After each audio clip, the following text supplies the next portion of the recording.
What if you died, only to be given a choice by a cosmic god? Become its puppet or have your soul completely devoured? Well, this man does the unthinkable. He refuses both, tricking the entity into a pact that binds its infinite power to his will, turning him into the Void's one and only messiah. A man opened his eyes and realized, to his shock, that he was floating in space. Stars surrounded him, shining brightly and radiating with shifting, colorful hues. It was beautiful, but unnatural. In that moment, he knew one thing for certain: he had died. Yet, even with that realization, he couldn't feel anything. There was no pain, no fear, no sorrow. His emotions were absent, hollowed out from within. That emptiness terrified him even more than death itself. He was stunned by the sensation, or lack thereof, and unable to fully comprehend it. His mind reeled, desperately trying to make sense of the experience. He questioned whether he was dreaming. As he tried to remember anything about his past, everything inside his mind felt distorted. His memories were shrouded in a dense fog, slippery and out of reach. But suddenly, a vague recollection surfaced, fragments of a memory, a monster and a woman. The images were incomplete, but something about them stirred his soul. He asked himself who they were, who was that monstrous entity, and who was the woman. He looked around once more, dazed, and asked aloud what this place even was. The emptiness seemed infinite, stretching beyond comprehension. Was this the afterlife, he wondered? As he turned his head slowly, uncertainly, he called out, asking if anyone was there. That's when it happened.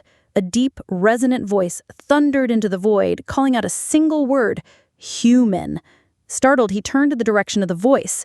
A figure emerged, cloaked in layers of flowing, tattered cloth that looked as if it were woven from the void itself. The being stood immense and still, exuding a presence far beyond the understanding of mortals. It resembled an outer being, something not of this universe, a creature beyond time and space.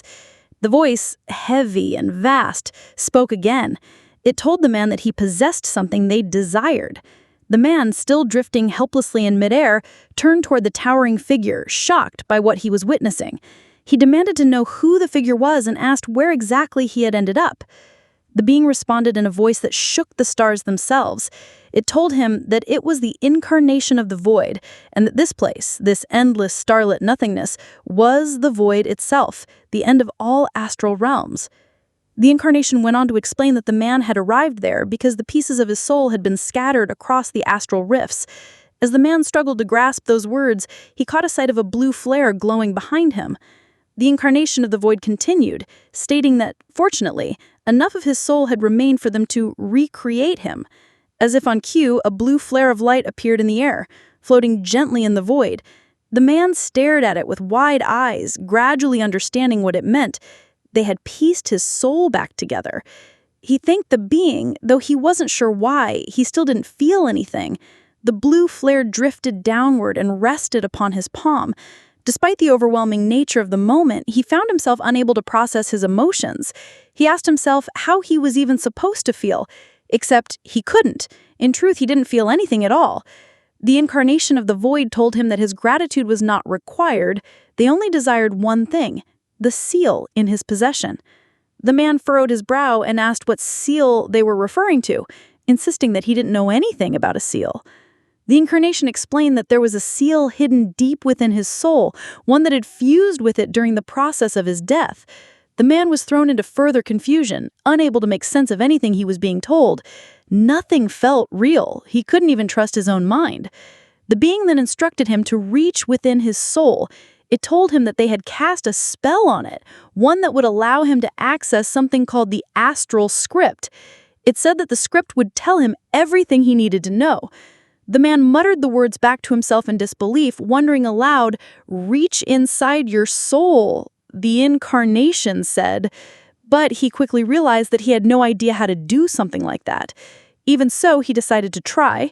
He took in a slow, deep breath and focused. He didn't want to anger the Cthulhu doom god any further. As he concentrated, the blue flare resting in his palm began to glow with a radiant intensity. He wondered quietly what that light even was. A moment later, a glowing window appeared before him, suspended in the air. Generating astral script, complete. Another window followed immediately after. Welcome to the astral system. Name, Noah Brown. Age, dead. Race, human. Items, unknown. It revealed the truth. The man's name was Noah Brown. He was stunned. Seeing the text made it real, unbelievably real. He couldn't believe that it had actually worked. He turned back to face the incarnation of the void and asked about the message. He said the window claimed that the seal was fused with his soul, and he wanted to know what it actually was and how it had ended up inside him in the first place. The incarnation responded, calling it unpleasant, highly unpleasant, in fact. It added that separating the seal from Noah's soul would be a near impossible task. Noah processed that statement with a grim expression. That meant whatever was happening was far worse than he had thought. Then the incarnation offered him an alternative. It said that perhaps there was still one solution left. It told Noah to become their puppet. If he accepted, it said, he would be granted powers beyond imagination, untold abilities under his command. He would be reborn as the vessel of the void, the channel through which their hunger would grow again. In return, he would be given a new life. Noah narrowed his eyes and asked what would happen if he refused the offer.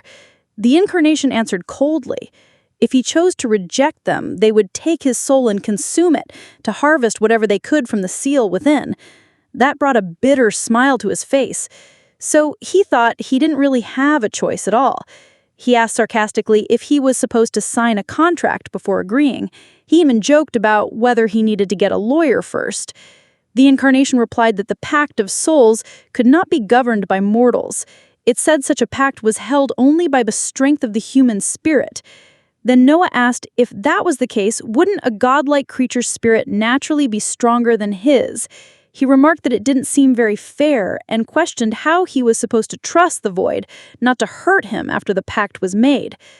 The incarnation told him flatly that he couldn't. Then another glowing window appeared in front of Noah. The incarnation of void wants to make a pact with you. Would you like to accept? With each passing second, Noah felt himself forgetting more and more. Memories of his life were vanishing.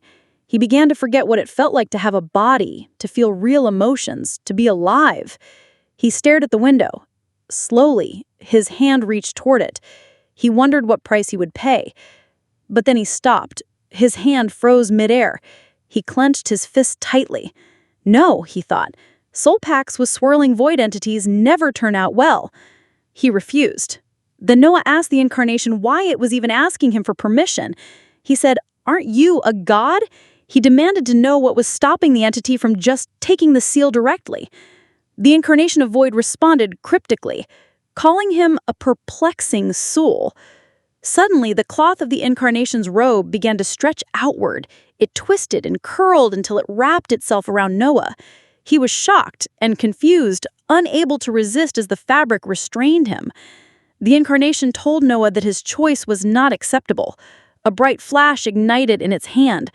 The cloth held him tightly, pulling him face to face with the ancient being. The incarnation then told Noah that if he could not be their puppet, then he would become their Messiah instead.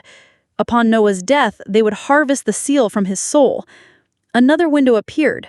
A new pact has been made.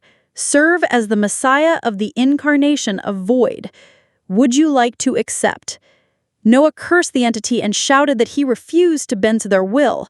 But the window remained, glowing silently. The cloth wrapped around his face. His frustration grew. His eyes narrowed in anger. The incarnation declared that Noah's soul was breaking under their strength and warned that he did not have much time left. It asked him one final time, would he still refuse? It promised him that if he accepted, he would become a god among mortals. He would be worshipped by them. The cloth continued to constrict Noah's body. But Noah shouted back in defiance, yelling that he refused to bow to a monster. The incarnation then asked him what could possibly convince him to work with them. Suddenly, the cloth receded. The grip loosened. Noah fell to his knees, stunned and gasping. He asked aloud why the being had let him go. Then he asked the incarnation to consider a new deal. He reminded it that the pact was governed by spirit. He said, "Let my spirit control the pact, and in return, I won't rise against you." The incarnation asked what benefit that would bring them, wondering aloud why they shouldn't simply erase him then and there. Noah chuckled softly and answered, that they hadn't done so already, for the same reason they were still listening to him now. The Incarnation let out a loud, eerie laugh and admitted that a mortal had bested them. It said, "Very well." Another window appeared. "You have made a pact with the Incarnation of Void, pact of the Voidborn." He had done what none had before, formed a pact with the Void itself, binding it to his spirit. Would this act lead to a foolish demise or the rise of a new ascendant through the astral realms? No one knew. The Incarnation of Void is now bound to your soul. Another notification followed immediately, initiating transformation. Suddenly, a howl of power erupted. It surged into Noah's body. Still kneeling, he held his head in agony. The void itself was now tied to his spirit. Energy covered him. His eyes turned a glowing, sinister purple. Dark power dripping from every trace of his form. Transformation complete. Unknown has awakened, initiating rebirth. The Incarnation of Void chuckled softly. It said it wanted to see how Noah would use their power. Then, with a sudden jolt, Noah was yanked out of the void. Suddenly, everything shifted. A splash of blinding light tore through the void, and Noah felt himself being pulled downward, drawn from the cosmic emptiness as if gravity had returned all at once. Another window appeared in front of him. Summoning call heeded. "You have arrived on Erendir." Then came darkness again, but not the peaceful kind. He felt his body hit the ground hard. Heat radiated around him, the air thick with an acrid, sulfurous stench. A reddish glow pulsed through the area, bathing it in an ominous light. Around him stood several figures dressed in black cloaks, their heads bowed low. They surrounded him in a perfect circle, as if in worship. At the center of the room, just ahead of him, stood one figure apart from the others, a robed master who clearly led them. As Noah lay on the ground in the midst of the ceremony, the people began to chant in an eerie unison. "O great being of the abyss, hail!" Their voices echoed with reverence and dread. Noah stirred. His breathing was shallow. Slowly he sat up, clutching his head, trying to understand what was happening. His thoughts were fragmented, his memories unclear. He asked himself aloud where the hell he was. One of the cloaked cultists standing nearby took a sharp step back. The man was visibly frightened. His eyes widened in disbelief. He whispered to the others, shocked by what he had just witnessed. He can talk?" Gasps spread through the gathered crowd. Murmurs arose among the cloaked figures. They began to speak among themselves, their words laced with awe and fear. They questioned if the creature before them, Noah, was truly what they had summoned. Some whispered that it must be a creature of the abyss. Others speculated that perhaps this was some kind of ancient elemental, a test sent by the void itself to judge their faith. Then, heavy footsteps rang across the chamber floor. A bald man stepped forward from among them. Unlike the others, he wore no hood. On one of his shoulders, a metal demonic faceplate was mounted like armor, etched with jagged runes that pulsed faintly. The crowd parted in silence as he approached Noah. He addressed the summoned being with a tone that was reverent and fearful. He told Noah that they were humbled by his presence, that they had waited long for this moment.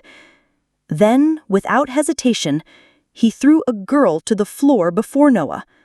It was a young woman. She landed hard on the stone floor, groaning softly. Her hands were shackled with thick iron restraints. A cloth had been tightly tied around her mouth, gagging her. The bald man took a step closer and lowered his head in offering.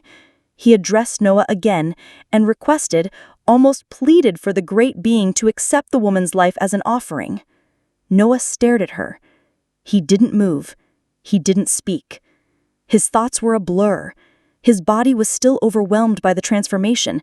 His mind, though stronger than before, still reeled from everything that had happened. The pact, the void, the rebirth, and now this. Ritual. He couldn't process any of it. The bald man stepped forward, his breathing heavy with purpose. With a solemn expression, he unsheathed his sword, turned to the entity that stood before them, and offered himself. He told the summoned being that he wished for his life to be taken as a sacrifice. Noah remained motionless, confused and stunned. He couldn't make sense of anything that was happening around him. He didn't know where he was, who these robed men were, or why they seemed to be treating him like some divine being. Nothing made sense. Then, without warning, a screen suddenly materialized in front of his eyes. The message displayed on it read, "Quest generated. Quest, run, run, run. You are in an unfamiliar place, surrounded by unfriendly faces. It is a good time to start running. Be quick. Reward, map system unlock." Noah slowly stood up. Thoughts whirled through his head, none of them offering answers. He knew he had to get out of here somehow. He observed the robed men, carefully studying their behavior. A realization struck him. They didn't see him as a threat or a victim. No, they feared him, respected him, worshipped him. They didn't see a person, they saw an ancient force. He pointed toward them, his voice tinged with tension and quiet fury, demanding to know where he was. He told them he had just been drifting in the endless void, and now he found himself in this strange realm. He asked them to explain what this place was.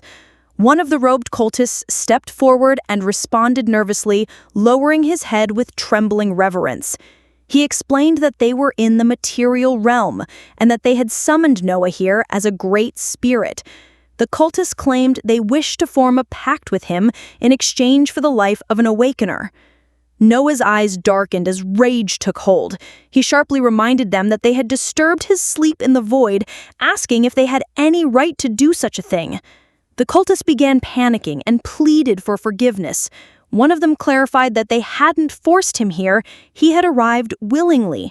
The material realm hadn't trapped him, it had merely received him. Noah ran his hand through his hair and slumped down again, burying his face in his palms. None of this made sense. He needed answers. He needed help. He thought of the screen again, and right on cue, the interface responded. Perks? Identify. He selected the option. A system message popped up. Identify. The universal skill granted to nearly all awakened beings. Although Noah has not awakened, somehow he has accessed this skill. The perk allows you to identify things. Peeking through his fingers, he looked at one of the men standing nearby. A label hovered over the cultist. Abyssal cultist. He turned his gaze to the bald man. Abyssal executioner. And then he looked to the girl lying in chains, her body limp, eyes nearly closed, and wrists glowing with glyphs. Flame Warden.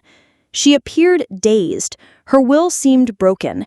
He could tell she wasn't part of this ritual willingly. Noah considered freeing her. Perhaps, he thought, helping her could lead to his own escape. He smirked slightly as another idea struck him. He called forth the screen again. Inventory. There was only one item inside, a single roll of paper. Reaching into the screen, he pulled it out. The cultists reacted instantly, gasping in awe. To them, it looked like he had used some divine spell, something only higher beings could conjure. He unrolled the scroll and saw unfamiliar symbols, but before he could feel discouraged, the system automatically translated the message for him. Welcome to Arendir. This letter is to inform Noah that he currently possesses the Diamond Premium Package provided by the Incarnation of the Void. His stay in Arendir will be terminated under the following conditions. If he breaks the pact, if his soul is corrupted or destroyed, if the unknown is lost, if Q's is lost. For complaints, please contact your provider. To upgrade your package, reach out to the astral space. Hope you have a wonderful stay. Noah exhaled sharply. The picture was becoming clearer. He was no mere player in this realm. He was a loaded gun in the wrong hands. He turned toward the cultists and declared that he would fulfill their request, but the girl would live. She belonged to him now. The cultists began whispering anxiously. One of them explained, cautiously, that no pact had ever been completed without a blood sacrifice. The ritual demanded it. Noah slowly approached the girl at the altar, knelt beside her, and whispered quietly, so only she could hear. He admitted he didn't know what was happening, but he had a plan. He asked her to play along, to pretend he had possessed her body. He told her he would lift and drop her, and when he did, she needed to get up and run. Then he stood tall and announced to the cultist that the girl was now his vessel, bound to his will.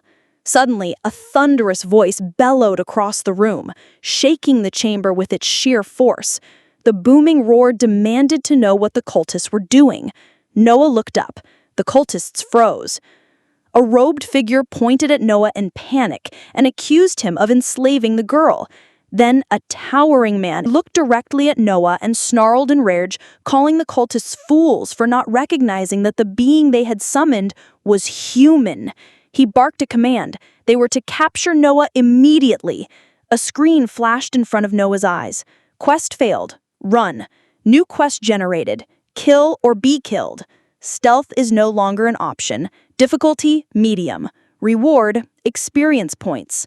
Without hesitation, Noah bolted forward and tackled the bald executioner. They hit the ground with a hard thud. The executioner's sword slipped from his hand and skidded across the floor. A ring of keys followed. The cultists gasped, horrified. Noah climbed on top of the executioner and began slamming his fists into his face over and over. Blood gushed from the executioner's nose and splattered onto the floor. When his head finally fell to the side, unconscious, Noah dove for the keys and flung them toward the girl.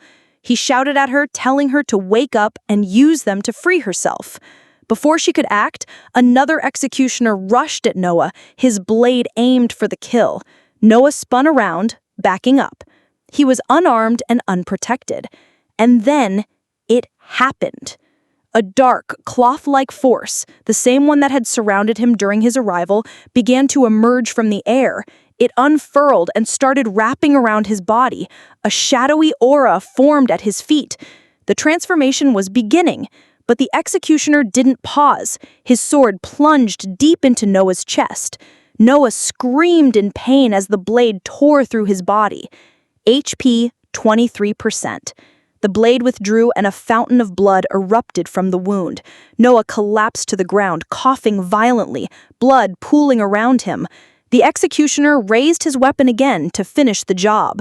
And then a searing flame shot across the room and struck him in the chest. He screamed and was hurled backward, engulfed in fire. Noah weakly turned his head. The girl, Aurelia, stood there, her eyes blazing, her chains broken. Her fists were bloodied from the force she had used to free herself. Another cultist charged at her. She spun in a dance of flame, summoning fire from her hands and casting it in a wide arc. The room lit up with blazing heat. The chief of the abyss watched with fury. He growled that he would handle her personally. Meanwhile, Noah remained on the ground, his body failing. Another cultist ran towards him, blade in hand. HP 8%. Summoning the last of his strength, Noah reached for the sword beside him, pulled himself up, and drove it straight through the cultist's chest. Blood sprayed. The cultist fell. Level 1, unmocked out of 100. Infinite potential path unsealed. Abyssal cultist defeated. Quest complete. Secret objective complete. Free Aurelia Fruster. Experience obtained. Noah has no path. Experience points unclaimed. Do you wish to awaken a path? Noah had fallen to his knees, barely clinging to life, with only 6% of his HP remaining. Blood continued to pour from the gash in his chest, and he could no longer keep his eyes open. His body had long since hit its limit. With a weak breath, he collapsed onto the floor. Just before blacking out, he mumbled bitterly to himself that it was ridiculous. He was dying the instant he arrived. What a joke, he thought. At that moment, a system window appeared before him, asking if he wished to awaken a path. Noah had no other option left and agreed. Immediately after, he found himself in the familiar void again. A message popped up. Activation process initiated. Shortly after that, another window followed, transporting to astral space. Noah opened his eyes again, but this time his vision was blurry. As he blinked to clear it, he realized he was standing in the middle of a vibrant arcade. Neon lights flickered across the room, claw machines blinked invitingly, and faint game music echoed in the background. Noah muttered aloud, confused, wondering where he had landed now. As he looked around, he admitted to himself that he hadn't been in a place like this in years. That's when he noticed someone sitting behind the counter, a man wearing glasses who gave him a small wave and greeted him with a casual, "You're finally here." Still confused, Noah asked who the man was and what this place was supposed to be. The man replied with a smirk and said he'd explain everything if Noah would just calm down. Noah, now irritated, demanded to know if he was another void god trying to mess with him. The man dismissed the accusation and insisted he wasn't like that. He told Noah his name was Dylan, without a last name, because Noah's subconscious hadn't bothered to give him one. Noah muttered skeptically that it was apparently his fault the guy didn't have a surname. Dylan, unfazed, went on to explain that he was from the void and represented it in Noah's pact. He added that he only existed inside Noah's astral space because of that contract, not by choice. As Noah explored, he reached one of the arcade machines and placed his hand on the joystick. He asked if this was his astral script. Just then, the screen lit up with a message. "Congratulations! The Diamond Premium Package has activated a special event for your awakening. You may now select up to 3 paths at once." Noah looked surprised. He turned to Dylan and asked what exactly an astral script was. Dylan rolled his eyes, saying that this was why he hated mortals. They never knew anything. Then he explained that the astral script was essentially part of Noah's soul, a manifestation of his magical essence. He told Noah this arcade was the form his astral script had chosen to take, probably because it was something familiar to him. Noah admitted he used to visit arcades as a kid. Then, while still standing at the machine, he asked what he was supposed to do now. Dylan advised him to press the button. Noah did so. The screen now displayed, "Welcome to the Astral Fighter, scanning character profile, integrating past life experiences." After that, a path selection menu appeared, listing classes like warrior, mage, and thug. Dylan told him he could select 3 paths. Noah asked what he needed to know before making a choice. Dylan explained that there were 4 primary attributes: power, constitution, agility, and mystic. He said that stronger paths would increase stats more, but also limit future choices. Noah hovered over the warrior option and selected it. A system window popped up. Path selected. Warrior. Gift. Upon winning a battle, gain a permanent bonus gift. Reward. +1 attribute point per level. Requirement. Win a fight. Noah noted this seemed pretty standard. He browsed other paths: martial artist, pugilist, brute, thug, but they all felt similar. Dylan told him that there were other options on the next machine. Noah approached another cabinet, and Dylan said he would probably need this one. Noah pressed start and realized it was focused on healing-based classes. He asked whether choosing a healing path would help him recover from his near-death state. Dylan shook his head and told him that time had been paused for the awakening, and he only had a few minutes to survive once he returned. As Noah scrolled through options, his attention was caught by one path, Exsanguinator. He asked Dylan about that. The system explained. Rare path, Exsanguinator. Draw blood from astral realms and fallen creatures. Heal or harm at will. Requirement, deep understanding of blood. Biological mastery. Reward, +1 constitution, +2 free attributes per level. Dylan commented that it looked good, healing and affliction-based. Noah confirmed the selection. For the 3rd path, Noah continued searching. Dylan pointed to one labeled Void's Herald and remarked that it was powerful. Noah scoffed and said he wasn't about to become a puppet for the Void. That path, marked as legendary, had minimal requirements, just a pact with the Void, and offered +10 attributes per level, although none of them were player assigned. Tempting, but Noah didn't like the lack of control. Then something else caught his eye, Astralwalker, an epic path. The description read, Astralwalker. After floating through the interdimensional void, you have absorbed fragments of the astral realm. Requirement: absorb part of an interdimensional astral rift. Rewards: +1 agility, +2 mystic, +2 free attributes per level. Noah selected it. He then locked on to his third choice, Void Hunter, another epic path. It read, Void Hunter, natural instinct for hunting fused with high void affinity. Rewards: +1 mystic, +2 power, +2 free attributes per level. With that, Noah declared to Dylan that he had made his choices: Exsanguinator, Astralwalker, and Void Hunter. They both exhaled, exhausted after searching so long. Noah pressed the confirmation button. Suddenly, the arcade machine burst into a black and violet glow. The screen turned to static. From it, a shadowy, ethereal substance emerged and wrapped around Noah's body. He tried to move, but he couldn't. Dylan stood to the side and casually remarked that he had forgotten to mention that the first awakening usually hurt like hell. A swirling portal opened behind Noah as the darkness began to pull him in. Noah cursed Dylan, who simply watched with amusement as Noah was dragged through the rift. A system log flashed on screen. Path awakening complete. Exsanguinator, level 3. Astralwalker, level 2.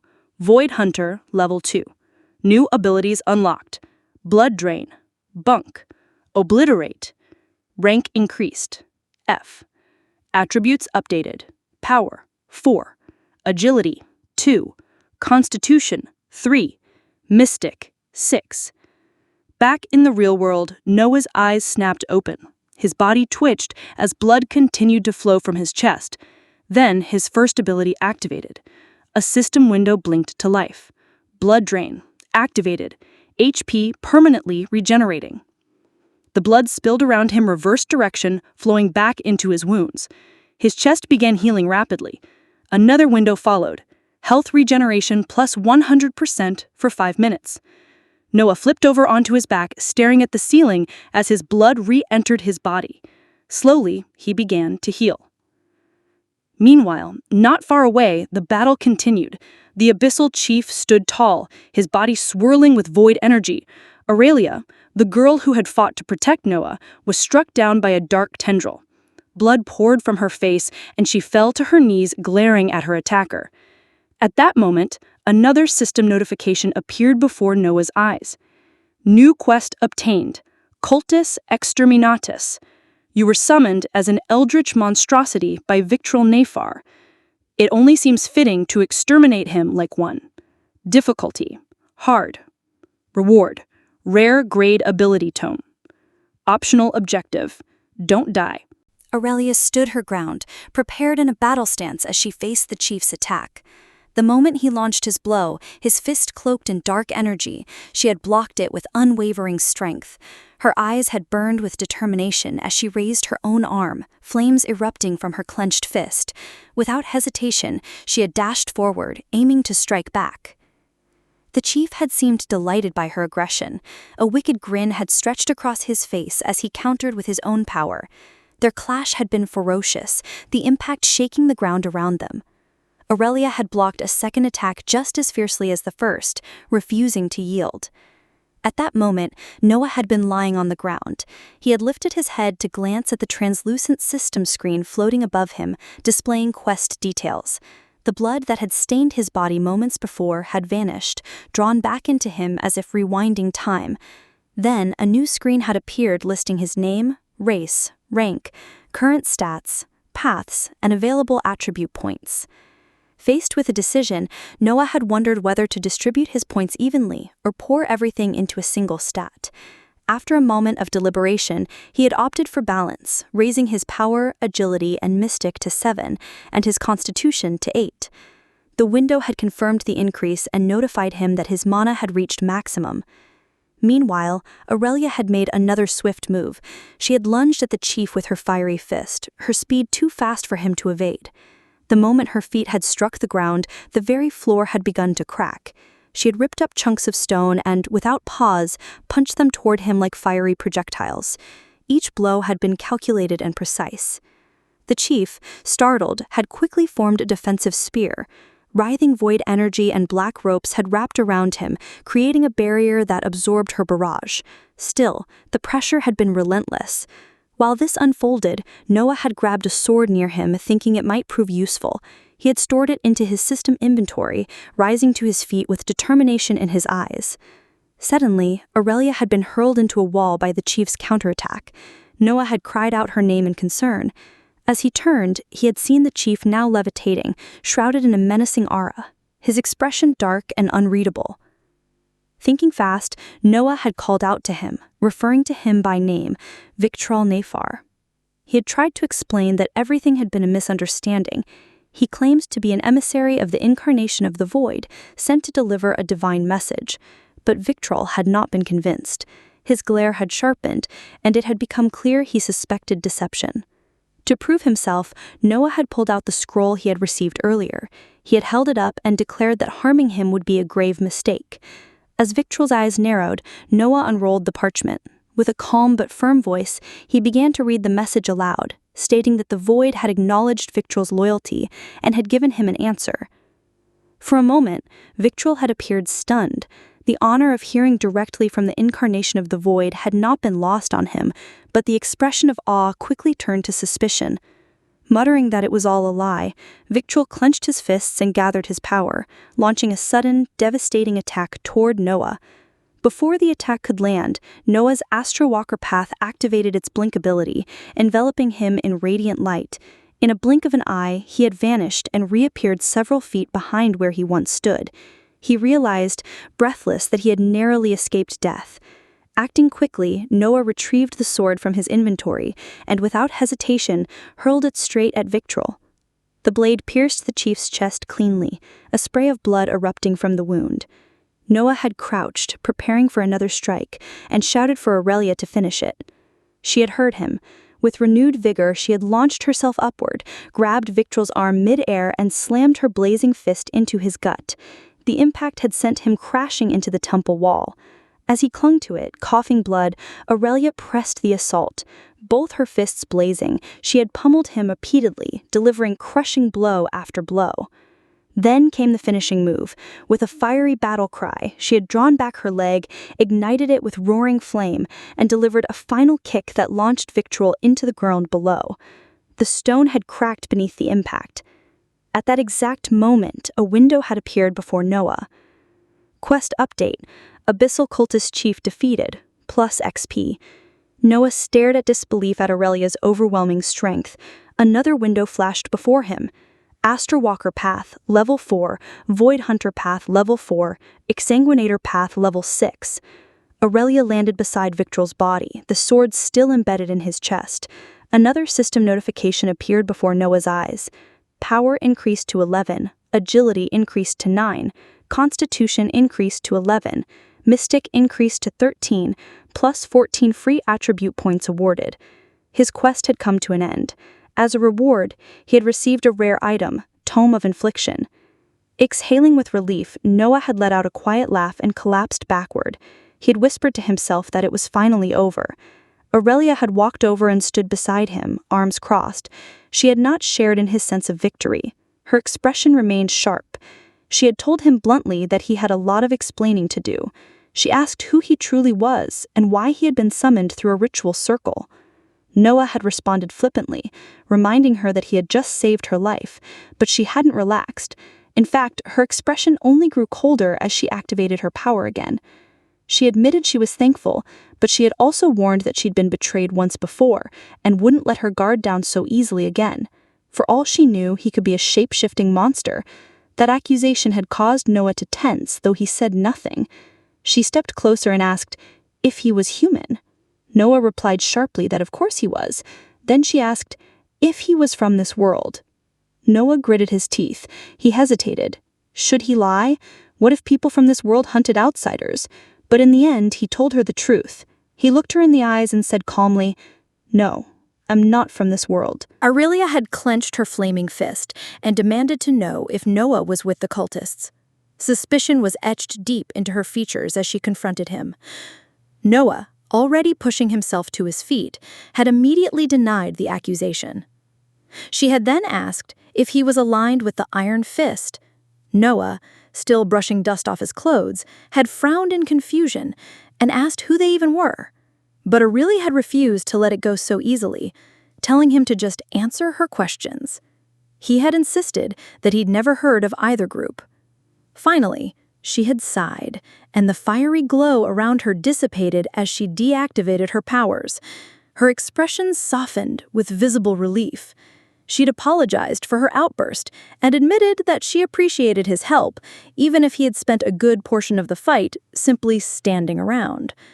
Still clearly wary, she had explained that nothing about him made sense. She had told him that she'd already been betrayed once today, by her own adventuring party no less. Her voice carried a layer of frustration, and she apologized again for being on edge. Noah had remarked that it sounded like she'd had a rough day. Aurelia had sighed again and nodded in agreement. As they stood in silence, both of their eyes had been drawn to the sword still impaled in the cult leader's corpse. A gleam had flashed across its surface. Noah had then turned to her and explained that he hadn't rushed in earlier because he'd received an optional quest titled "Don't Die." That statement clearly confused her. She had tilted her head and asked what kind of quest that was.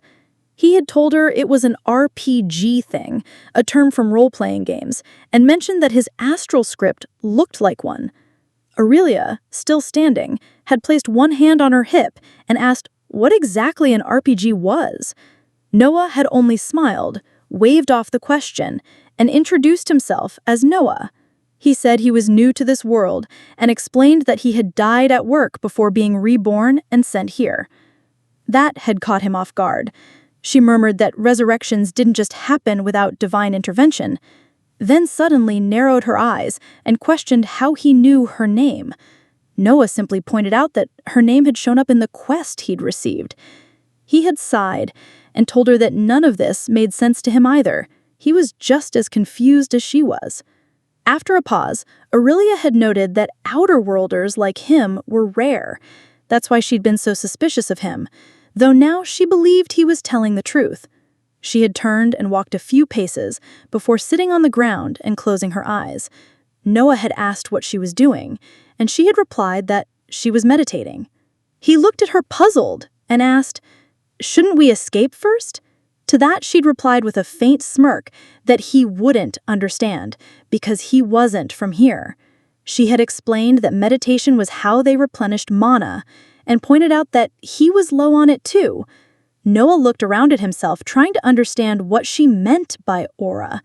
Then, as if triggered by something within him, a surge of energy flared around him, and his aura manifested, raw and untamed.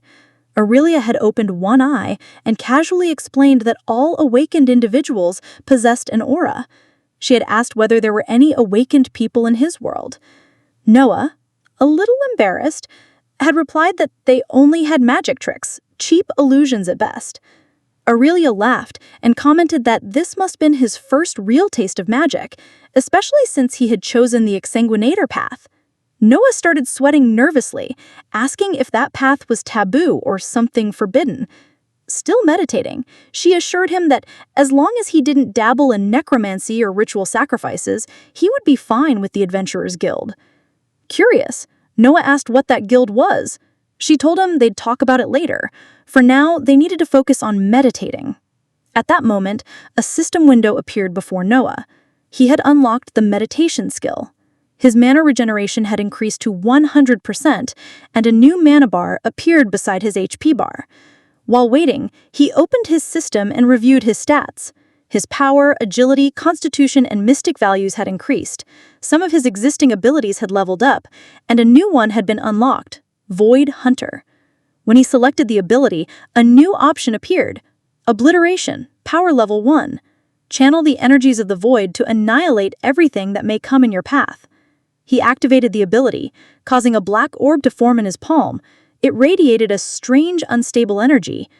A warning then appeared, noting that his health was draining. He only smirked and said it was a good thing he had taken the Exsanguinator path. Not long after, his mana bar filled to 100%. Aurelia, having finished her meditation, stood up and stretched. She told him it was time to move. They approached the cult chief's corpse. Aurelia began rummaging through the corpse, looking for something. Noah asked what she was searching for, and she explained that she needed to find a storage device, something that was bigger on the inside. If they could take it to the city, they might be able to access whatever was inside. Noah wondered aloud whether he could link his inventory to a physical object like that. She confirmed it was possible, but also mentioned that it was annoying, since those items were typically blood-bound and couldn't be opened without a key or special help. He asked if he could see it, and she tossed it to him. Noah caught the bracelet and instinctively stored it in his inventory. Immediately, a system prompt appeared asking if he wanted to transfer the contents of Victral Payfar's storage device into his inventory. He selected yes. Items began flooding into his system. Multiple mana stones, several healing potions, a pair of twin daggers, a strange ring, an abyssal cultist robe. Aurelia, still going through the body, turned and asked in frustration if he'd found anything. Noah retrieved a key from his inventory and held it up. She had frozen, then asked, where did he get it? He told her it came from the storage device and listed off a few more items he'd found. Then he tossed her the key. She stared at him in disbelief and asked if he could really just take things out of it. He nodded with a grin and said he really needed a change of clothes. He swapped his shirt for the cultist robe and then examined the eerie ring with a glowing eye. He asked if it was cursed. While dragging the corpse, Aurelia answered that although the ring was disgusting, it wasn't cursed. It simply enhanced mana capacity. As if reacting to him, the eye on the ring opened and stared straight at him. Noah muttered, "That's creepy," but still put it on. The system confirmed. Ring of the Abyssal Eye. Rare item. Boosts mana regeneration. Increases mana capacity. Enhances identification and perception. He then looked at Aurelia, and for the first time could see her level.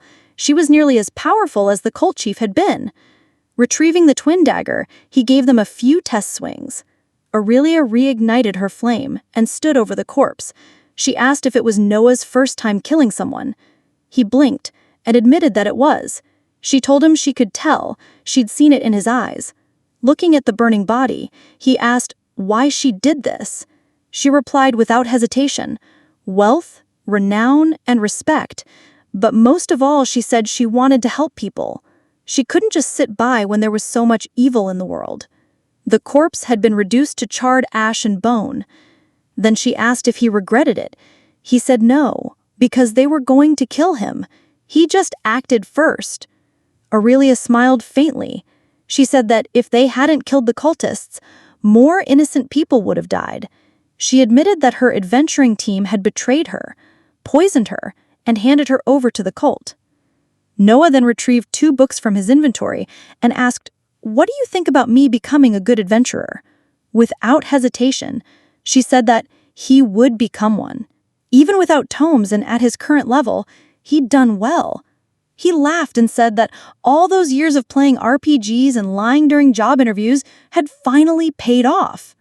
Finally, he had placed the 2 books on the ground and asked how to activate them. Aurelia told him it required ritual magic and that the tome acted as a conduit.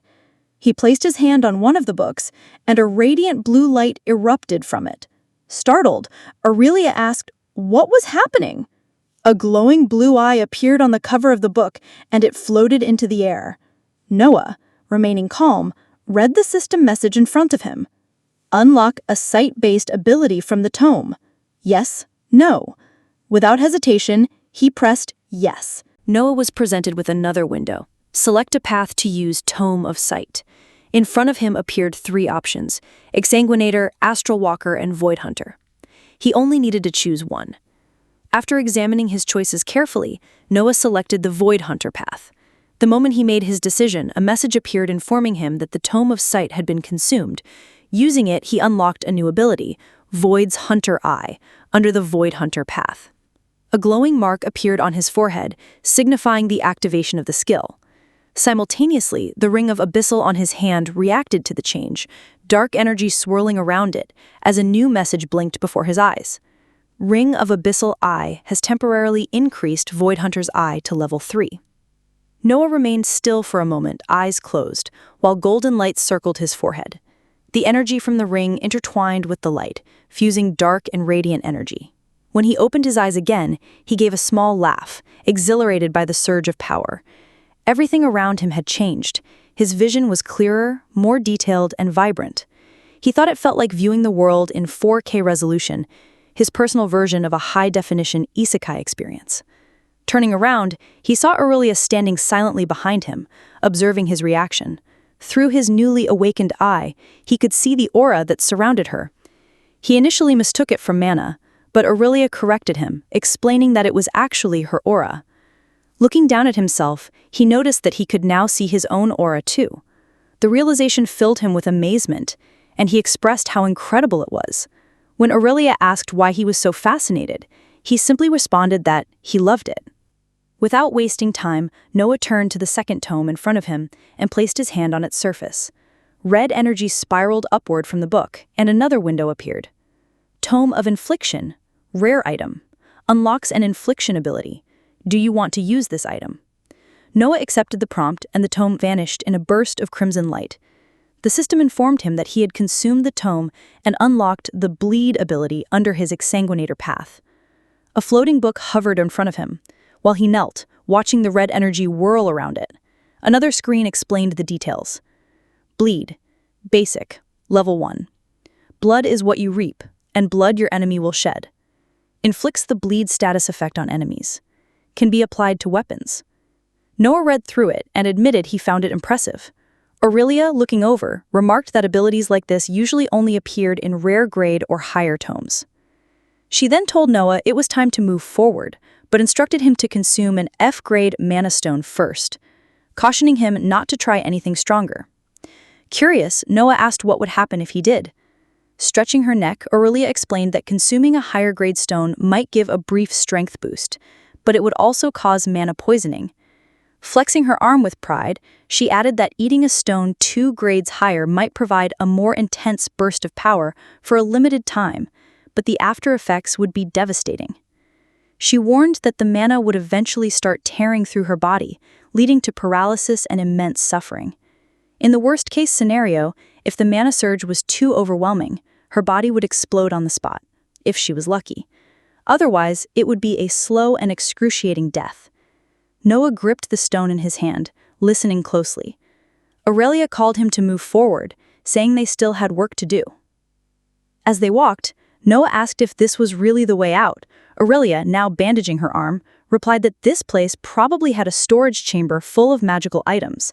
She intended to loot the place thoroughly, especially anything related to the person she had been sent to find. When Noah asked if anyone else might still be alive inside, Aurelia clenched her fist and said if there were any survivors, they'd be kept in a small underground dungeon. She herself had been the last captive there. She advised caution, suggesting they set traps in case any cultists or monsters remained. Noah followed her in silence, absorbing her words. They continued down a dark corridor, lined with multiple doors. Aurelia motioned for Noah to look down the hall while she inspected one of the doors.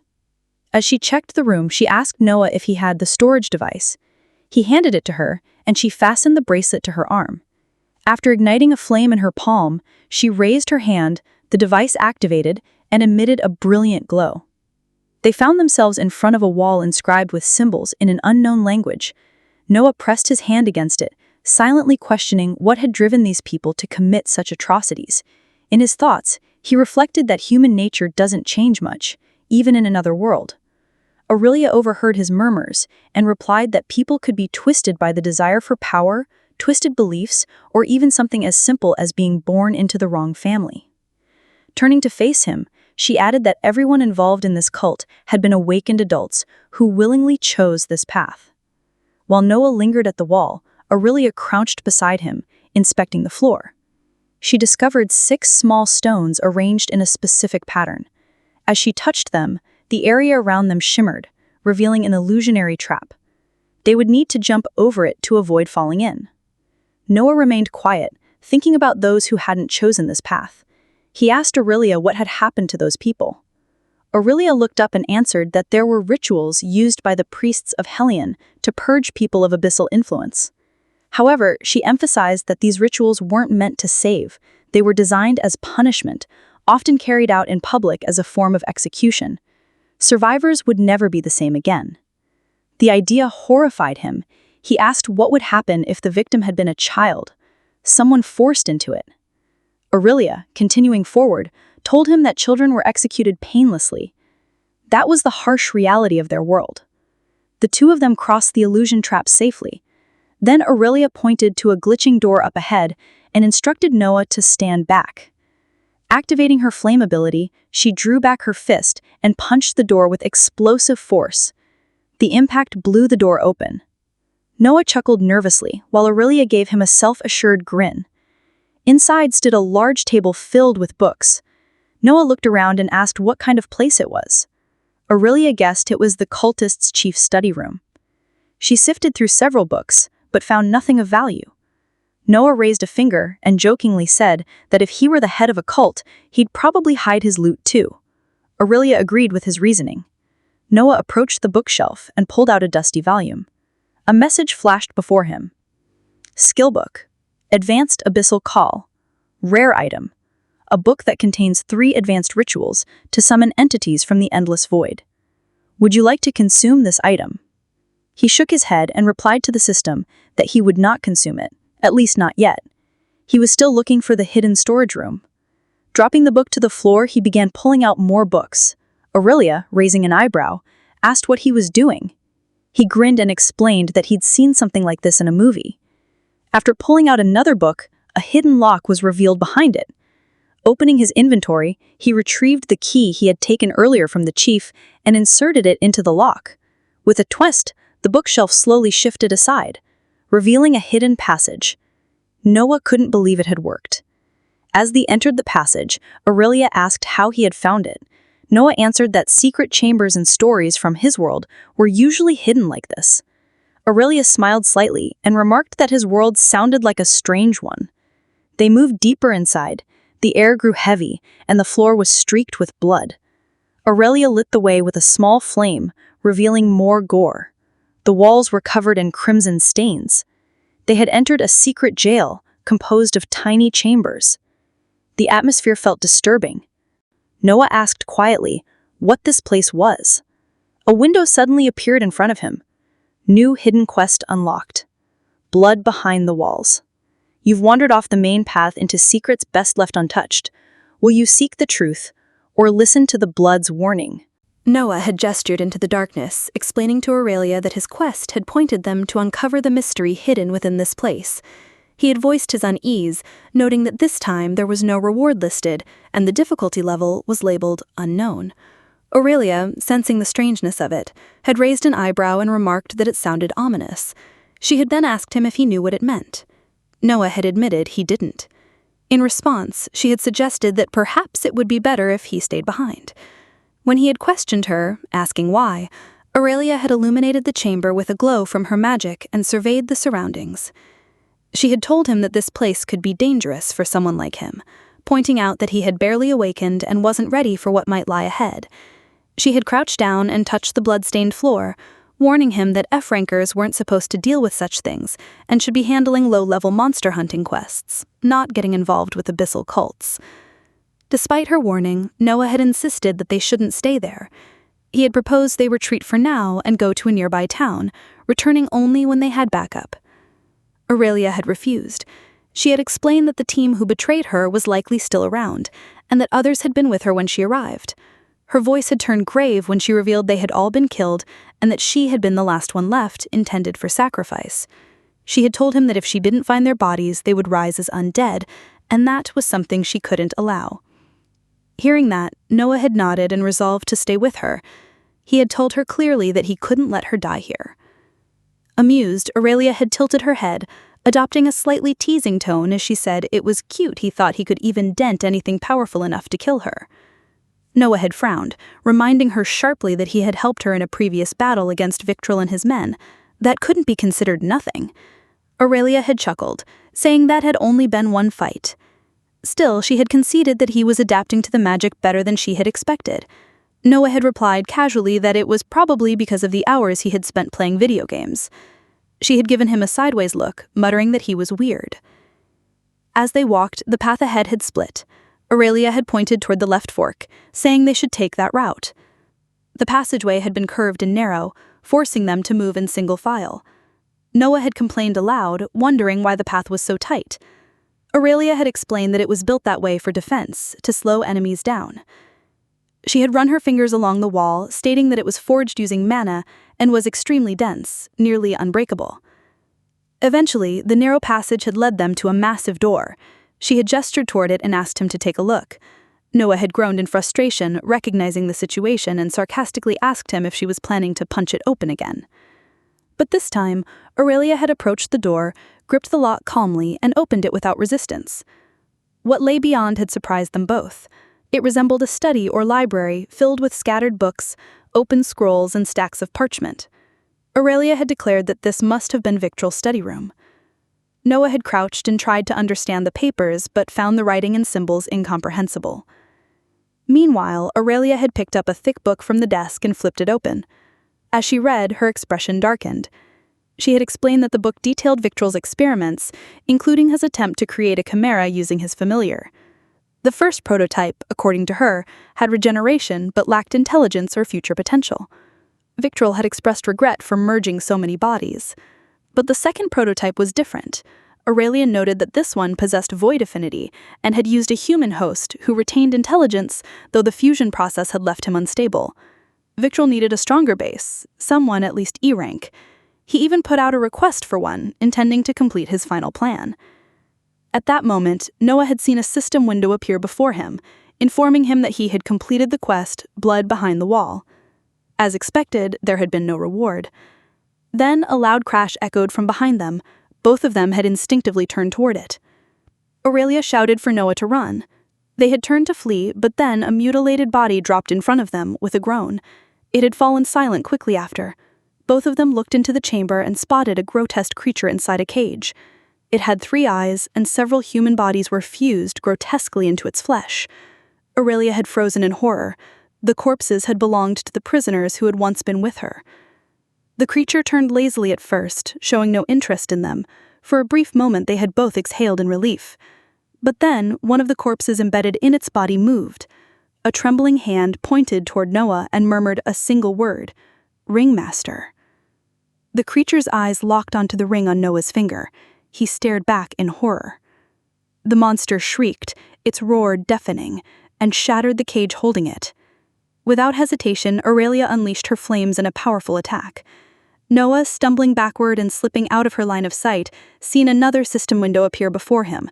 It was a new quest, a familiar's vengeance. The quest warned that he had glimpsed the atrocity behind the curtain, and now the creature hungered for the one who killed his master. It was labeled Very Hard, and the reward was an epic grade ability tome. Noah quickly dismissed the screen. The monster turned back, only wildly burned, and growled the word, "Master killed." Then it lunged at Noah. He rolled underneath it just in time and shouted that they needed to get out of there. The beast crashed into a wall, muttering again, "Master die." Its grotesque tongue shot out, wrapping around Noah's foot and yanking him into the air. In desperation, Noah tried to activate Astralwalker Blink, but nothing happened. Panic overtook him as he shouted in confusion. Just before the monster could devour him, Aurelia dashed in and severed the tongue with her fire. She shouted to him that his aura was being suppressed. He couldn't blink while it was active. As he hit the ground, he staggered up and looked back. The monster's gaze had trained to Aurelia, noticing her Void Hunter eye and identifying her as the next threat. She focused, analyzing the situation. Its regeneration was extreme, and her fire wasn't enough. She muttered that there had to be another way to kill it. Suddenly, a horrible screech pierced the air. Noah covered his ears as another system window informed him he had resisted the effect of Phantom Shriek. The creature launched a series of attacks at Aurelia. She dodged skillfully, blocking with fire-coated fists and counterattacking. At one point, she landed a heavy punch that threw the monster across the room. Landing near Noah, she asked if he was all right.